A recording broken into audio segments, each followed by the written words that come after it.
이란이 이스라엘 이번에 미사일로 공격해서 이스라엘이 자랑하는 그 오중 방공망이 이번에 뚫렸잖아요.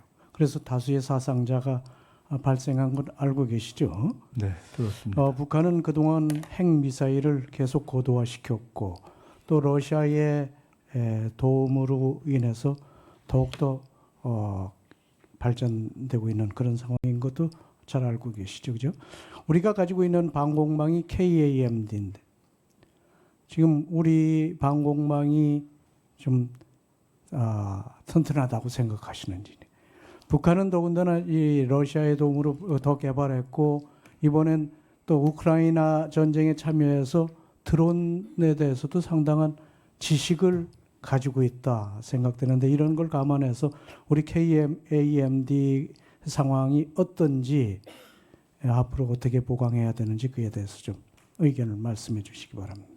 엄밀한 의미에서 제가 국방위원회에 속해 있는 수준을 넘어서는 국방 전문가는 아니지만 개인적으로 우연히도 제가 무기 문제에 대해서 관심을 오래 가지고 이렇게 좀 봐온 사람입니다. 그리고 미국을 포함해서 그런 국방 문제에 대해서 비교적 관심을 좀 오래 갖고 공부를 해온 편인데요. 엄밀한 의미에서 어떤 나라도 더구나 현대전에서 방어를 완벽하게 할 수 있다라고 이야기하는 것은 사실은 이론적으로 기술적으로 쉽지 않다 하는 것을 존경하는 위원장님께서도 아마 생각하시고 여쭤보신 것 같습니다. 우리 한국의 MD 문제도 그런 점에 있어서는 당연히 개선돼야 할 점들이 많이 있고 더구나 북핵이 사실상 고도화되고 이미 존재하는 것이 아닌가.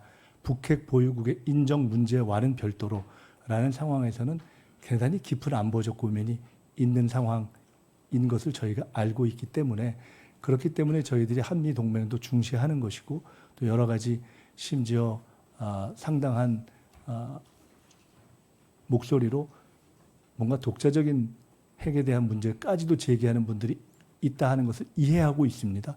그래서 그런 문제에 대해서 충분히 이해하고 바라보고 고민하고 있다. 개인적으로는 그 정도까지 말씀드리겠습니다. 네. 그런 무기 체계에 관심 많으시다고 그러시니까 다행으로 생각하는데 우리는 방공망 중에 적어도 공격하는 북한의 장사정포라든지 드론에 대한 대비가 상당히 미흡한 거 잘 알고 계시죠? 지금 아직 이 저고도에 대해서는 그러니까 LAMD가 아직 구축 중에 있고 일본 뭐 됐기도 했지만 그런 것도 알고 계시지 않습니까?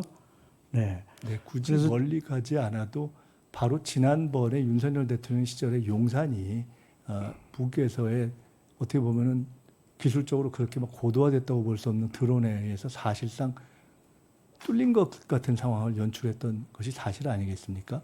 그런 고민이 있죠. 네. 그런데 우리 후보자께서는 2016년도에 사드 배치할 때 사드에 대해서 반대를 하셨고 또 사드에 대해서 더불어민주당 그때 더불어민주당인가 반대 당론을 채택해야 된다고까지 발언을 하셨는데 이 사드가 고고도 방어 체계인 거 잘 알고 계시잖아요.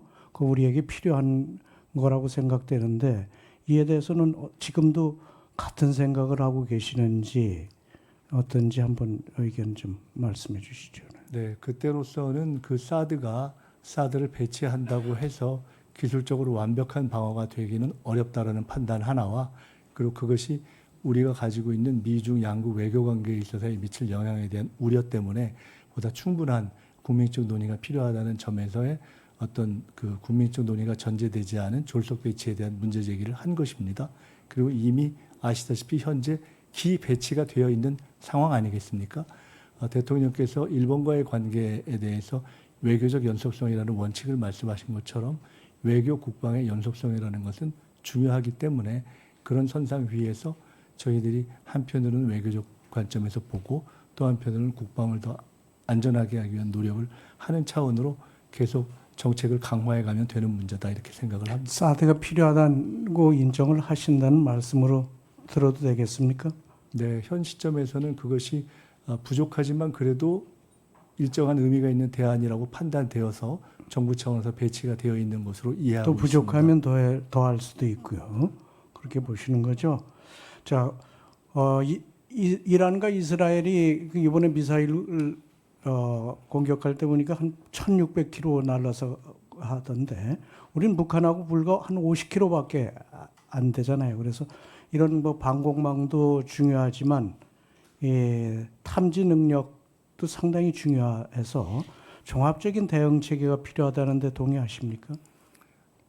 앞으로 혹시 제가 총리가 되면은 존경하는 이정배 위원장님을 꼭 한번 긴히 뵙고 이러저러한 국방 문제에 대해서 말씀을 조금 더 자세히 여쭙는 기회가 있으면 좋을 것 같습니다. 왜냐하면 지금 주시는 질문들 하나하나에 대해서 제가 개별적으로 사안 하나하나를 답변하기는 너무나 중한 문제들을 질문 주시는 것 같아서 제가 단답으로 하기는 조금 더 신중하게 답변 드리는 것이 옳지 않을까 싶습니다. 제가 답변을 드리고 싶지 않아서가 아니라 그런 문제들에 대해서 조금 더 깊이 공부하고 총리로서 위원장님께 말씀드릴 기회를 갖게 됐으면 좋겠다 하는 것으로 이해해 주셨으면 합니다. 네, 그러면 쉬운 걸로 하나 말씀드리죠.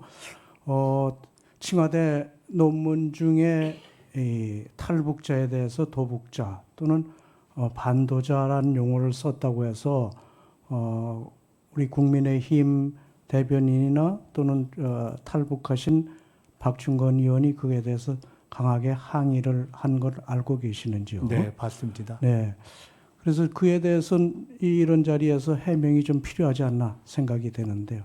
네, 우선 반도자 또는 도북자를 정확하게 배신자라는 식으로 규정한 사전적인 규정이 있는 것이 한번 누가 제시해 주시면 좋겠다는 생각이 있는데 그 문제를 비판하시는 분들이 임의적으로 말씀하신 것 외에 중국에서 쓰이거나 또는 그것을 영역한 영어 사전에서 그렇게 쓰이는 용례를 저는 아직은 발견하지 못했습니다.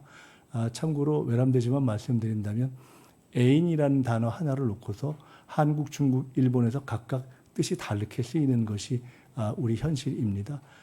반도자, 도북자 문제는 영어로는 디펙터, 그야말로 중립적인 그곳에서 벗어난 사람이라는 뜻으로 쓴 것이고 저는 적어도 그런 뜻을 가지고 썼다. 더 중요하게 말씀드리고 싶은 것은 저는 개인적으로 그 중국 칭화대학에서 쓴 논문을 굉장히 자부심을 가지고 있습니다. 왜냐하면 통상 중국의 이 탈북민들을 송환하는 것에 대해서 중국이 잘못한다라는 비판만 하지 대안을 제시 못하는 경우가 많은데 한편으로는 중국은 그것은 자신들의 국제적 난민 조약에 어긋나지 않았다라고 이야기해 왔고 일정하게 그것이 일리가 있는 면도 있기 때문에 한편으로는 국제법적으로 그것이 일리가 있지만 더 나아가면 국제법의 실현에 있어서 반드시 송환 과정에서 그분들의 의사를 묻는 것이 옳은데 중국이 그것을 하지 않고 있지 않느냐라는 문제 제기를 한 논문이고 제가 알기로는 국내에서 탈북민들의 보호 문제를 제기하시는 분들도 한 번도 제기하지 않은 문제를 제기한 것이어서 당시 제가 논문을 쓸 때 칭화대학의 중국 교수들이 어떻게 이런 문제를 중국에서 제기할 용기를 냈느냐라고 제게 질문 주셨던 사안이어서 저는 사실은 그때도 그렇고 앞으로도 그렇고 이런 문제에 대해서는 한번 조금 저희가 정책으로도 반영해 봤으면 좋겠다는 생각을 가지고 있고 부족한 점이 있을 수 있지만은 칭화대 논문은 저로서는 굉장히 고민하고 성의 있게 쓴 논문이다 이렇게 말씀드리겠습니다. 탈북자 문제에 대해서는 인도적인 입장에서 접근하는 것이 어떨까 저는 그런 생각되고요. 네. 그런 점을 좀 앞으로 총리 되시면 적극적으로 반영해서 중국과 협의하는데 도움이 됐으면 좋겠다는 말씀 반드시 드립니다. 인권적인 차원에서 저희들이 지켜봐야 하고 바라보고 노력하고 도울 수 있는 것을 도와야 한다 이렇게 생각하고 중국과도 해야 할 얘기가 있으면 저희들이 주저하지 않고 합리적으로 국제법의 근거에서 하도록 노력하고 그런 근거를 찾는데 저의 작은 경험도 쓰도록 하겠습니다. 반도자 도북자 문제는 북한에 대해서 배반하고 도망가고 뭐 이런 뜻은 아니다 이런 말씀을 뉴트럴한 입장, 들어도 중립적인 입장에서 되겠습니까? 쓴 것이고 저는 그때로서는 중국에서 쓰는 용어 등의 일부를 차용해서 쓴 것인데 혹시 그렇게 받아들이는 분이 있다면은 꼭 그렇게 받아들이시지는 않아도 좋다 이렇게 말씀을 드리겠습니다. 네.